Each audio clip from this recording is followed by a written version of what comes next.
봉독하겠습니다. 시작.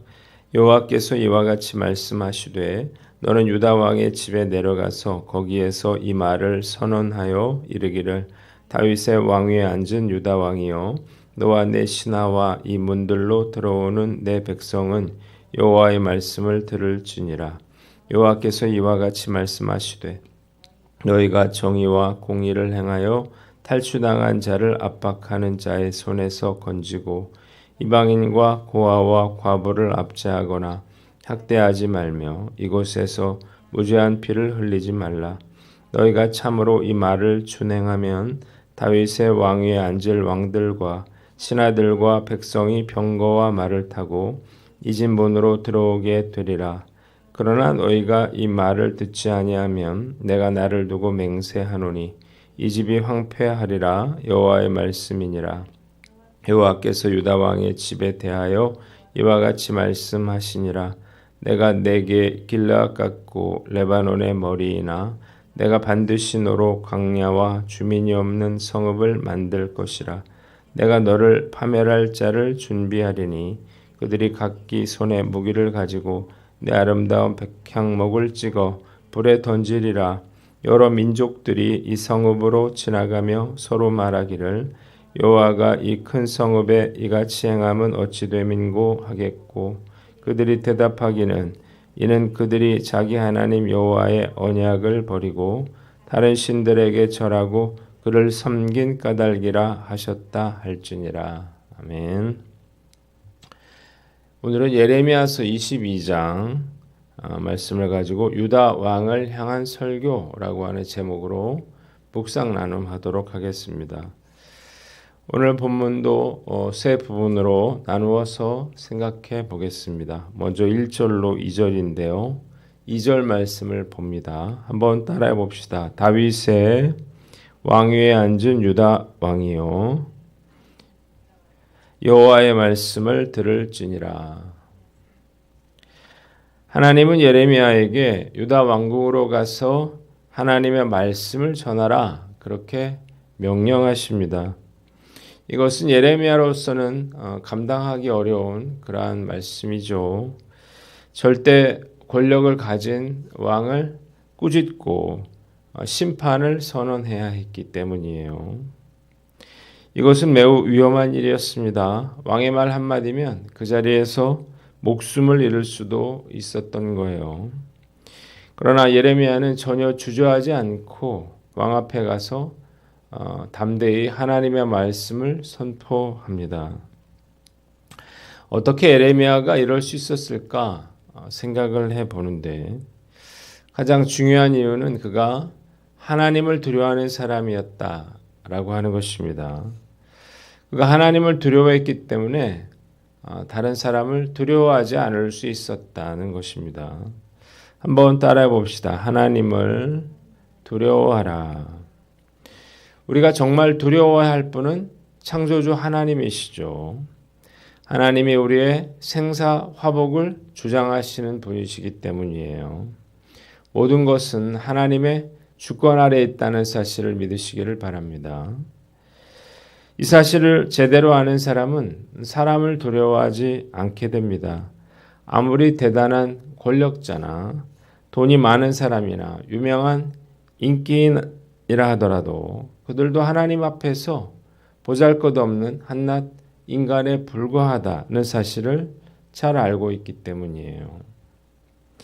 예레미야뿐만 아니라 하나님을 경외했던 믿음의 선조들은 사람을 두려워하지 않았습니다. 모세를 생각해 보세요. 모세가 담대하게 바로왕 앞에 나가서 내 백성을 보내라 그렇게 선포할 수 있었습니다. 18세의 다니엘도 느부갓네살 왕 앞에 나아가서 그 왕궁에 칼부림이 벌어지고 있었잖아요. 그럼에도 불구하고 전혀 떨지 않고 느부갓네살의 그 꿈을 해석해 주었다는 것입니다. 하나님을 두려워하는 사람은 사람을 두려워하지 않게 됩니다. 다른 사람이 나에 대해서 어떻게 생각할 것인가에 대해서 고민하지 않기 때문이에요. 그래서 어디에서나 당당하죠. 이러한 당당함은 그를 돋보이게 만들고 그리고 멋지게 만들어 줍니다. 말씀을 생각하면서 저도 지나온 그러한 삶을 돌아봅니다. 제가 교회를 개척하고 작은 교회를 목회하면서 지금까지 살아왔지만 초라하거나 비굴하게 목회를 하지는 않았던 것 같아요. 그것은 제가 사람을 두려워하지 않고 하나님을 두려워하며 살려고 노력했기 때문이에요. 저의 모든 관심사는 하나님의 뜻을 이루는 데 있었습니다.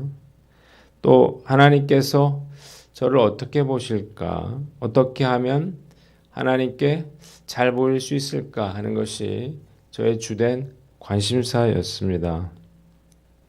사람들이 저를 힘들게 하면 제가 하나님 앞에서 잘못된 것은 무엇일까 이렇게 돌아봤고, 어려운 일이 생기면 이것은 하나님께서 나를 정금같이 단련하기 위해서 주시는 그러한 기회라 이렇게 생각을 했어요. 그래서 제가 스스로 초라하다고 생각하거나 또 쓸데없는 그러한 열등감에 빠지지 않을 수 있었던 것입니다. 돈이 없어서 불편하기는 했지만 불행하지는 않았고, 외모에 대한 그런 열등감도 없었고, 학력에 대한 열등감도 없었고, 교회가 작다 그래서 부끄럽지도 않았어요. 그리고 사람들도 이런 저를 보고 불쌍하다고 생각하지 않았던 것 같은데 감사한 일이 아닐 수가 없죠. 저는 저보다 더 잘난 사람들이, 더 많이 가진 사람들이, 더 크게 성공한 사람들이 사람을 두려워하면서 뿌리 깊은 열등감 속에서 괴로워하며 사는 그런 모습을 참 많이 봤어요. 그들은 늘 다른 사람들의 눈치를 보고 인정받지 못해서 괴로워하고 있었습니다. 정말 초라하고 불쌍한 그런 사람들이었는데, 오늘 말씀 앞에서 나는 어떤가 한번 생각해 봐야 되겠죠. 우리가 하나님을 두려워하지 않으면 사람을 두려워하게 되고, 사람을 두려워하면 초라하게 살게 됩니다. 오늘 나는 어떻게 살아왔는가 우리의 삶을 돌아보고 우리가 하나님을 경외하는 그런 삶을 살아왔다면 우리가 앞으로도 그렇게 살아야 되겠죠. 사람 앞에서 주눅들지 않고 사람을 두려워하지 않고 하나님을 경외함으로 어떤 상황에서도 우리가 당당하게 살아갈 수 있는 저와 여러분들 되시기를 주님의 이름으로 축원합니다. 두 번째 본문은 3절로 5절 말씀이에요. 3절을 봅니다. 한번 따라해 봅시다. 너희가 정의와 공의를 행하여 이곳에서 무죄한 피를 흘리지 말라. 하나님께서 예레미야를 통해서 왕과 신하들과 모든 백성들에게 하신 말씀은 그들이 정의와 공의를 행하여 첫째, 억압하는 자들로부터 고통받는 사람들을 구해줘라는 거고요. 두 번째, 이방인과 고아와 과부와 같은 그런 소외계층을 압제하거나 학대하지 말아라고 하는 것이고, 셋째, 무죄한 자의 피를 흘리게 하지 말아라 라고 하는 것이었어요. 이러한 하나님의 명령에 대한 순종과 불순종의 차이는 판이한 것이었습니다. 순종하면 왕권이 계속해서 유지될 것이겠지만 불순종하면 예루살렘 성이 무너지고 왕궁은 황폐하게 될 것이었어요. 한번 따라해 봅시다. 정의와 공의를 실천하라. 하나님께서 이토록 강력하게 유다 사회의 정의와 공의를 요구하신 이유가 무엇인가요? 정의와 공의가 무너지게 되면 힘없고 소외된 사람들이 고통받고 그리고 억울한 일을 당해도 어디 호소할 데가 없어지기 때문이에요. 하나님께서 그들에게 왕을 세워주신 이유가 무엇인가요? 이 하나님의 백성들을 잘 다스리게 하기 위함이었어요. 자, 그런데 왕이 기득권 세력을 그들의 이익을 대변하고 정의와 공의를 무너뜨린다면 그 피해는 고스란히 사회적인 약자들에게 돌아갈 것이었습니다. 이를 하나님께서 그냥 내버려 두실 수는 없잖아요. 그래서 북방에서 군대를 끌어오셔서 그들을 징계하셨다는 것입니다. 그러니까 정의와 공의가 무너지지 않게 하고 사회적인 약자를 돌봐서 억울한 일을 당하지 않게 하는 것. 이것은 나라의 평화를 유지하는 데 있어서 가장 중요한 일이다라고 하는 사실을 알아야 합니다. 기득권자들의 그러한 탐욕은 끝이 없는 것 같아요. 그래서 이런 강한 자들이 횡포를 부리지 못하도록 정부가 사회적인 약자를 위한 그러한 다양한 정책과 법을 만들어 내야 되는 것이죠. 그런데 안타깝게도 현 정부가 그러한 역할을 제대로 하지 못하고 있는 것 같아요. 오히려 소외 계층에 대한 그러한 정책을 줄이고 기득권자들을 위한 정책을 펴 나갈 뿐만 아니라 가장 중요한 정의와 공의를 스스로 무너뜨리고 있는 것처럼 보이기 때문이에요. 이런 일들을 강 건너 불 보듯 하면 안 됩니다. 그 피해가 결국 우리 모두에게 돌아가게 될 것이기 때문이죠. 그 어느 때보다 신앙인들이 관심을 가지고 이 나라를 위해서 기도해야 할 때라는 사실을 아시기를 바랍니다. 특히 크리스찬 정치 지도자들이 사리사욕에 눈먼 어리석은 자들이 되지 않도록 그렇게 기도하시는 저와 여러분들 되시기를 주님의 이름으로 축원합니다. 마지막으로 6절로 9절 말씀인데요.